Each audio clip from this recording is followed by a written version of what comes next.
Meus amados, eu sou a Cris Ribeiro e você está no Celebrando a Restauração da Igreja Batista do Bom Retiro de Curitiba. Nós estamos sob a liderança do pastor Lobo, pastora Fabiola, e o CR, o Celebrando a Restauração, está sob a liderança do pastor Alcir. Hoje nós vamos falar a respeito de vida sentimental, né? Vamos ver assim duas histórias ali, a gente vai coletar algumas coisas, né? Para ver se a gente consegue fazer uma aplicação pessoal nas nossas vidas também, né? Vida sentimental, né? Lia e Agar, ou Leia, algumas traduções você vai encontrar como Leia, entrega para Deus. Lia e Agar entrega para Deus. História de Lia, a matriarca desprezada. Ele está lá em Gênesis 29:16. E acontece que Labão, né? Labão, seu pai, tinha duas filhas. A mais velha se chamava Leia, ou Lia. A mais moça, Raquel. Lia ou Leia tinha olhos meigos, mas Raquel era bonita de rosto e corpo. Como Jacó estava apaixonado por Raquel, respondeu: trabalharei 7 anos para o Senhor, a fim de poder casar com Raquel. Saber esperar, né? Então, nós temos, assim, 3 respostas de Deus, assim. Sim, não e espera. Né? Jacó, ali, durante 7 anos, ele deitava com Lia, mas de olho em Raquel. Quantos casamentos estão assim? Né? Infelizmente, né, os relacionamentos, pessoas deitando com seus cônjuges e pensando em Raquéis. Bonito rosto, bonito corpo. Daí os anos se passaram. Por que é importante esperar no relacionamento? Né? Esse tempo, né, é para ver como que é o tratamento, né, da família, como que essa pessoa trata os demais familiares, né? Porque o sentimento, assim, ele vai mudando conforme o tempo, mudando conforme a situação, o comportamento do outro. Então, assim, a gente não pode fazer as escolhas no calor da emoção, né? Mas a gente tem que a decisão de colocar uma pessoa na sua vida, ela é muito assim, importante para a gente tomar essa decisão repentinamente, sem avaliar os pós e contras. É importante também, né? Eu sempre falei em algumas palestras aqui que, assim, todo ser humano ele deveria passar por um tratamento, por um processo de cura, né? Uma cura interior, né? Porque daí você vai para um relacionamento mais tranquilo, né? Mais assim melhorado, né? Para que você possa, né? Daí você possa averiguar se as mazelas da pessoa você vai suportar e se a pessoa vai suportar só mazela. Por isso que é importante esperar, porque nessa espera você não vai esperar parado. Nessa espera você vai estar avaliando também. Dependência emocional de Lia. O Senhor olha para o seu desprezo. Gênesis 29, 31 ao 35. Quando o Senhor, Deus, viu que Jacó desprezava Lia, fez com que ela pudesse ter filhos, mas Raquel não podia ter filhos. Lia ficou grávida e deu à luz a um filho, e pôs o nome dele de Rúben. Ela explicou: o Senhor viu que eu estava triste, mas agora o meu marido vai me amar. Lia, ou Leia, ficou grávida outra vez e teve outro filho, a quem deu o nome de Simeão, e disse: o Senhor viu que eu era desprezada, e por isso me deu mais esse filho.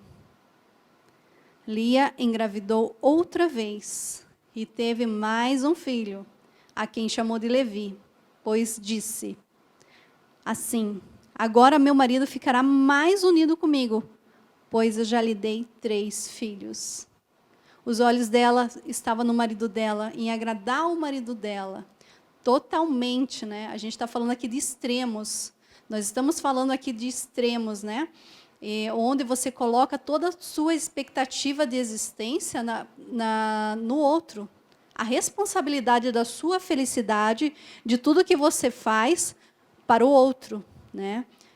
Muitas vezes as pessoas colocam no seu cônjuge, nos filhos, né? E Deus fica ali do ladinho.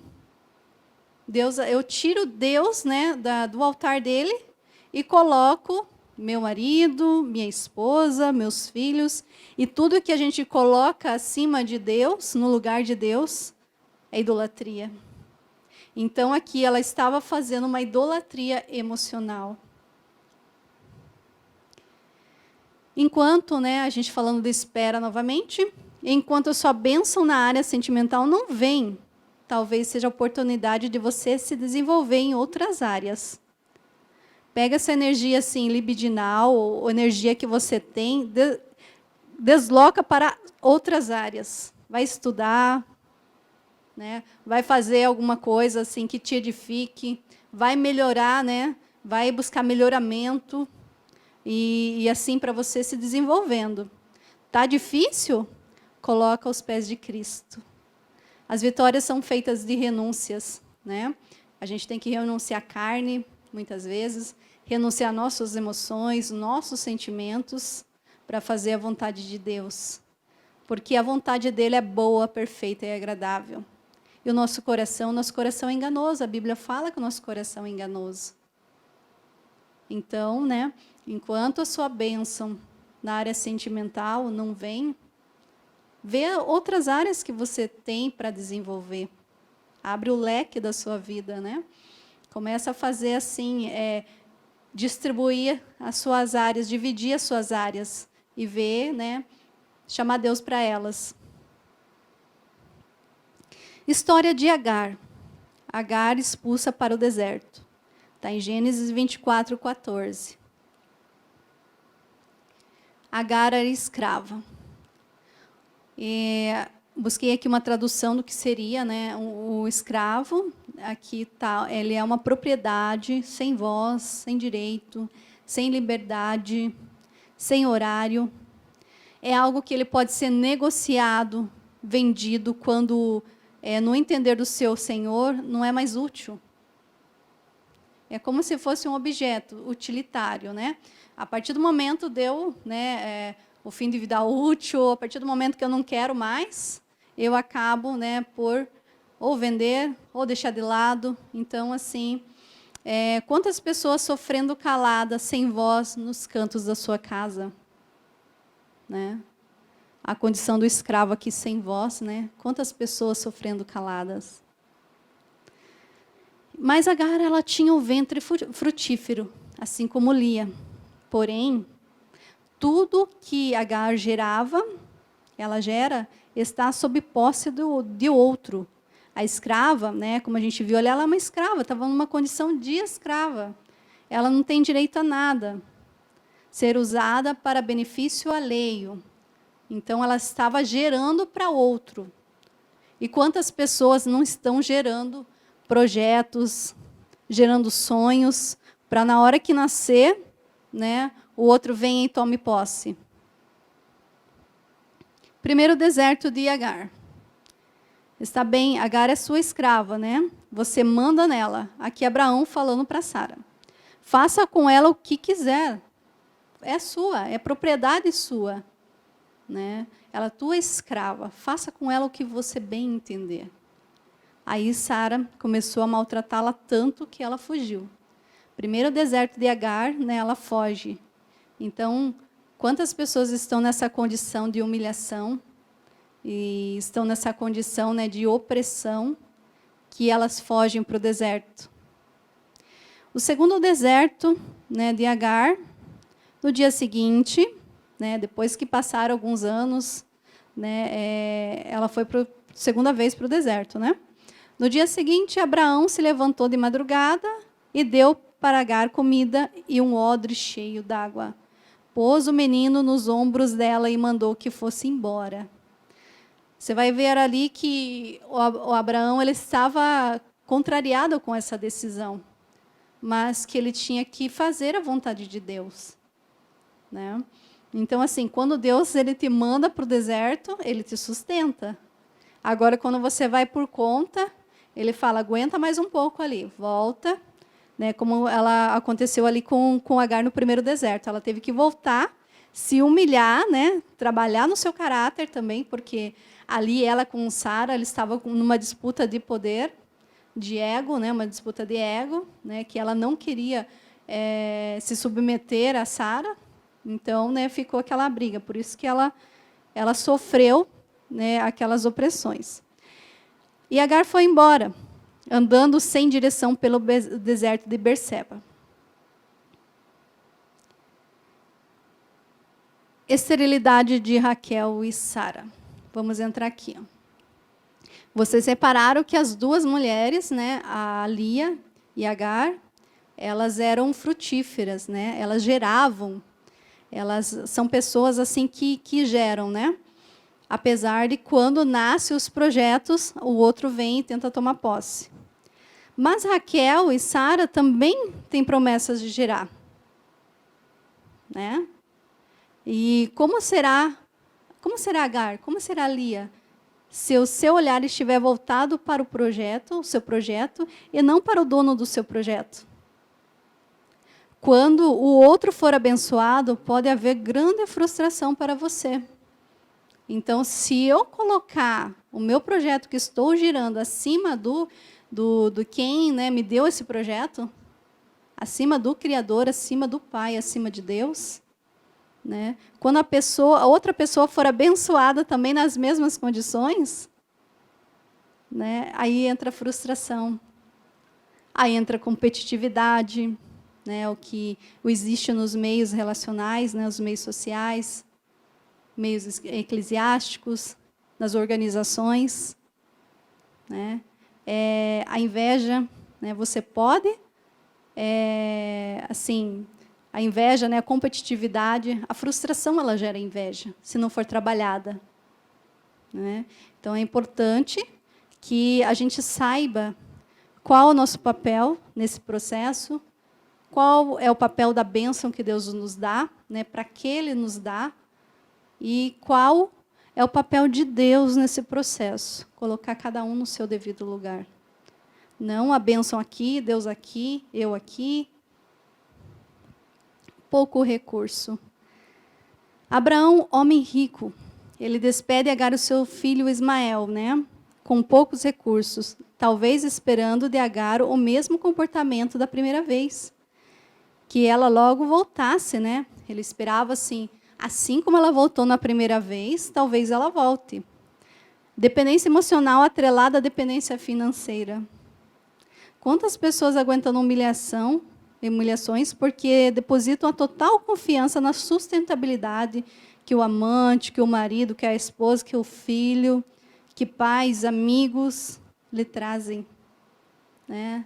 Nós ficamos tão dependentes, a gente está falando aqui assim, no extremo, né? Na totalidade, total, né? Assim, no extremo mesmo, porque quando eu deposito toda a minha expectativa para as pessoas me ajudarem, né, a resolver meus problemas. Precisamos ter um posicionamento e tirar o poder das mãos do homem. Entregar a nossa necessidade emocional, financeira, seja qual necessidade você tiver em qualquer área, para Deus, né, e não para o homem, e não para mim mesma. E aqui a gente vai ver aqui as duas, né, apesar do sofrimento, e assim foi um processo para elas, né, não foi anos, não é que elas caíram assim na real, assim no primeiro momento.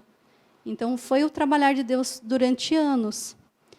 Ali ela ficou grávida mais uma vez e teve outro filho, esse último filho, né? A esse deu o nome de Judá. Desta vez louvarei a Deus, o Senhor. Desta vez, né, eu não vou apresentar ele para o meu marido com toda aquela expectativa. Eu vou agradecer àquele que me deu a graça, a bênção, né? Eu vou agradecer. Depois disso, não teve mais filhos. Então, ela gerou Judá, que é louvor ao Senhor, agradecimento ao Senhor.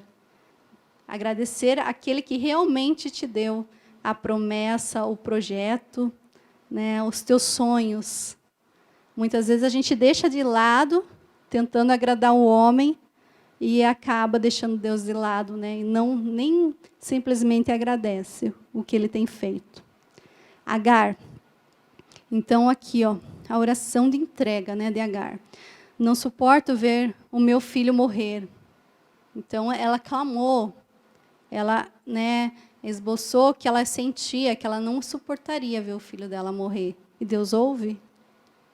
Ela ficou ali sentada e o menino começou a chorar e Deus ouviu. Deus falou: vamos, levante o menino, pegue-o pela mão, eu farei dos seus descendentes uma grande nação. Né? Quantos projetos estão derrubados, quantos sonhos caídos. E Deus fala aqui para você, nessa palestra, né? Deus fala para você: vamos, levante, pega ele pela mão, vamos reavivá-lo, que com Deus, né, nós temos essa possibilidade de tudo que estava morto, de tudo que estava quase morto, perecendo, ele reviver. Ponha a sua vida nas mãos do Senhor. Confia nele e ele o ajudará. Salmos 37, 5. Por que eu devo colocar toda a minha vida nas mãos do Senhor? Todas as áreas. Né? Porque Deus amou o mundo de tal maneira, tanto, que deu seu Filho unigênito, para todo aquele que nele crê, não pereça, não morra. O que está morrendo em sua vida? Que Jesus ainda não entrou para fazer um milagre, para ressuscitar, para curar?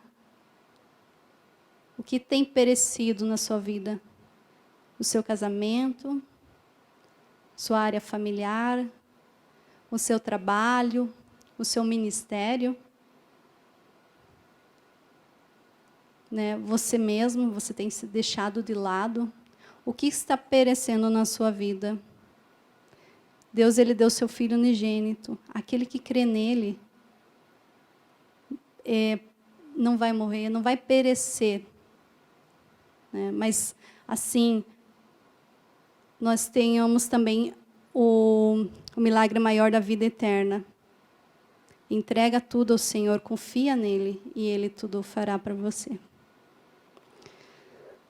E o Espírito Santo falou, né, a respeito de um hino da harpa, né, que eu quero ler aqui para vocês, em forma também de oração. Quando tudo deixares no altar, em fervente oração, vem o teu coração na presença de Deus derramar, mas só podes fluir o que estás a pedir quando tudo deixares no altar. Quando tudo perante o Senhor estiver, e todo o teu ser ele controlar, sem reserva, todo o teu ser, só então has de ver que o Senhor tem poder quando tudo deixares no altar. Maravilhas de amor te fará o Senhor, atendendo a oração que aceitar. Seu imenso poder te virá socorrer quando tudo deixares no altar. Quando tudo perante o Senhor estiver, e todo o teu ser ele controlar, só então has de ver que o Senhor tem poder quando tudo deixares no altar. Se orares, porém, sem o teu coração, terá paz que o Senhor pode dar. Foi por Deus não sentir que a tua alma se abriu, tudo deixando no altar. Quando tudo perante o Senhor estiver, e todo o teu ser ele controlar, só então há de ver que o Senhor tem poder quando tudo deixares no altar.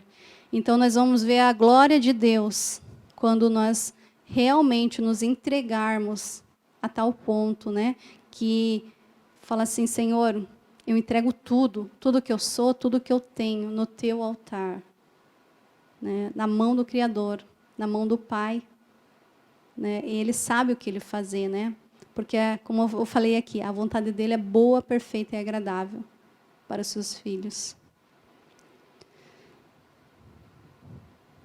Eu acho que eu voltei aqui. E eu vou deixar aqui a pergunta mote para vocês. O que eu preciso deixar no altar de Deus? O que está difícil eu entregar? Né? Eu vou orar com vocês. Né?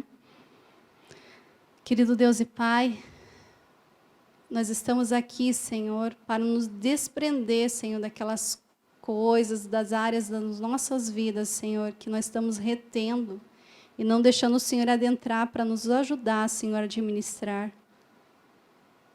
Pai, em nome do Senhor Jesus Cristo, nós entregamos todas as nossas áreas, a nossa área familiar, o nosso trabalho, nossa vida sentimental. Nós entregamos, Senhor, os filhos. Nós entregamos, Senhor, os amigos. Nós entregamos, Senhor, as pessoas da igreja. Nós entregamos, Senhor, aquele projeto, né, que eu levantei, Senhor, como altar. Eu peço que o Senhor me perdoe. E eu quero, Senhor, fazer com que o Senhor seja o primeiro, esteja em primeiro lugar na minha vida. Senhor, me ajuda. Me ajuda, Senhor. Ajuda, Senhor, esse pessoal, Senhor, que está vendo. Ajuda, Senhor, esses amados que estão vendo, Senhor. Pai, escuta a oração do teu povo e ajuda eles a entregar tudo no teu altar, Senhor. Em nome de Jesus. Obrigada por me ouvirem.